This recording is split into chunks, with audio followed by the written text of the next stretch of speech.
فقر کی بات ہو رہی ہے، بادشاہت کا ایک فیز ہے، بڑا مشکل ہوتا ہے کسی کے لیے جو ہے کرسی کو چھوڑنا، جیسے کہ میں نے ابتدا میں بات کی تھی، اور وہی بات ہے کہ بالکل ہی زندگی کا یو ٹرن آ جائے کہ سب کچھ چھوڑ دیا، پیچھے عیش و عشرت کی طرف دیکھا بھی مڑ کے نہیں۔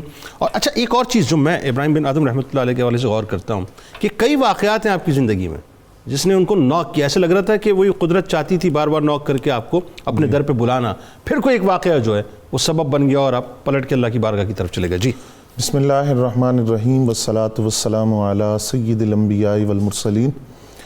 حضرت ابراہیم بن ادہم رضی اللہ تعالیٰ عنہ ان صوفیاء میں سے ہیں جنہوں نے اپنے مقام کو اور اپنے اس فقر کو چھاپا نہیں ہے بلکہ چھپایا ہے لوگوں سے۔ واہ واہ واہ کیا! اور حضرت ابراہیم بن ادہم رضی اللہ تعالیٰ عنہ نے جب بادشاہت چھوڑی تو جیسا آپ نے انٹرو میں ذکر کیا کہ کہاں وہ ساتھ ایک سیکیورٹی کا نظام تھا، سواریاں تھی، ایک بادشاہت تھی، لیکن جب بادشاہت چھوڑی اور فقر کی طرف آئے تو پھر کیفیت یہ تھی کہ آپ نیشہ پور کے غار میں 9 سال مصروف عبادت رہے، بعد میں 10 سال بھی لکھا ہے، اور 9 یا 10 سال وہاں مصروف عبادت رہے۔ صرف جمعۃ المبارک کے دن اس غار سے آپ نکلتے، لکڑیاں جنگل سے اکٹھی کرتے، فروخت کرتے، آدھی رقم غرباء میں تقسیم کرتے، آدھی رقم سے اپنی ضرورت پوری کرتے اور پھر غار میں چلے جاتے۔ اللہ! اور اس وقت کیفیت یہ تھی کہ ایک وقت کا بادشاہ جو فقر کی طرف آیا تھا، برف کے پانی سے آپ غسل کرتے، یعنی ریاضتوں اور مجاہدوں کا اور مشقتوں کا یہ عالم تھا۔ اللہ!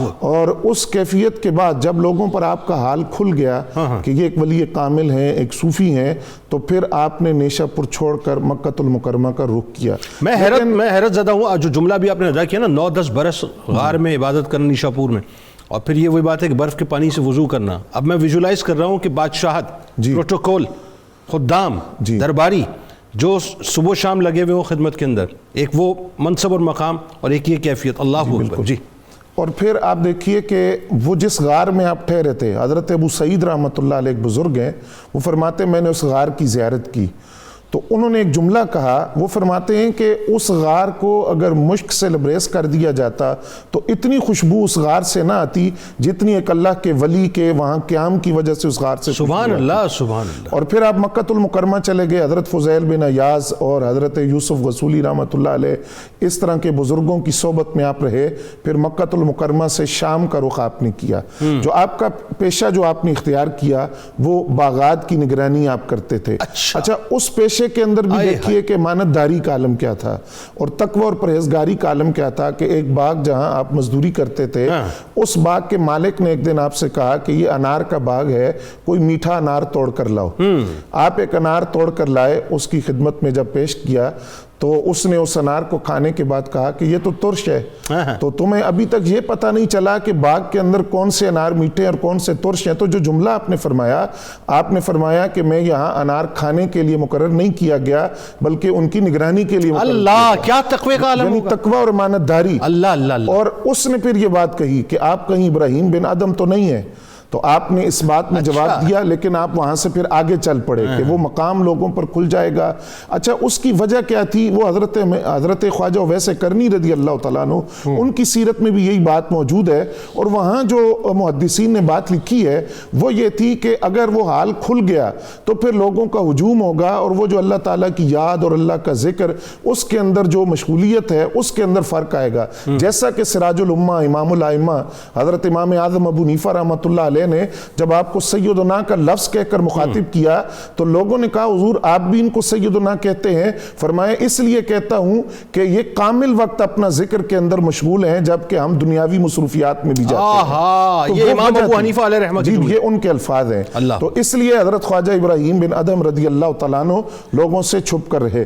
پھر جو آپ کا انداز تبلیغ تھا کہ ایک شخص اتنا عرصہ آپ کی صحبت میں رہا اور اس کے اندر جو ہم آپ کے اقوال دیکھتے ہیں اس اقوال میں پیش نظر قرآن کی آیات بھی ہیں اور رسول اللہ صلی اللہ علیہ وسلم کے فرامین بھی ہیں، کہ ایک شخص اتنا عرصہ آپ کی خدمت میں رہا، جب جانے لگا تو اس نے آپ سے عرض کیا کہ حضرت کوئی خامیاں آپ نے میرے اندر دیکھی ہیں، کوئی نقص دیکھا ہے تو اس کی طرف نشاندہی فرمائے۔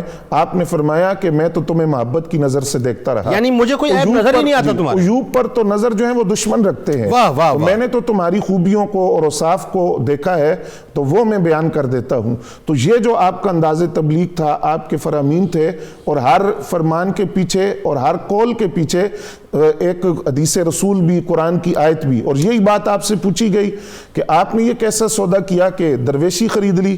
آپ نے فرمایا کہ میں نے تو درویشی جو ہے وہ کس طرح خریدی ہے کہ میں نے اپنی سلطنت کو قربان کیا ہے. اور فرماتے ہیں کہ یہ بڑا سستا سودا میں نے کیا کیونکہ سلطنت کی حیثیت نہیں، حیثیت فقر کی ہے، درویشی کی ہے. اور اسی درویشی کی کیفیت جیسا آپ نے بیان کیا کہ سوئی ہاتھ سے گر گئی تو لاکھوں مچھلیاں اپنے منہ میں سوئی پکڑی ہوئی آئیں. اور پہاڑ پر کھڑے ہو کر جب آپ نے فرمایا کہ درویش کا مقام یہ ہے کہ وہ پہاڑ کو حکم دے تو پہاڑ چلنا شروع ہو جائے تو وہ پہاڑ حرکت کرنے لگ گیا. آپ نے فرمایا کہ میں نے تو ویسے ہی بات کی ہے، حکم نہیں دیا. سبحان اللہ. جب سلطنت چھوڑی اور فقر کو اختیار کیا تو فقر کے بعد اللہ تعالیٰ نے آپ کو وہ روحانی مقام عطا کیا. سبحان اللہ، سبحان اللہ.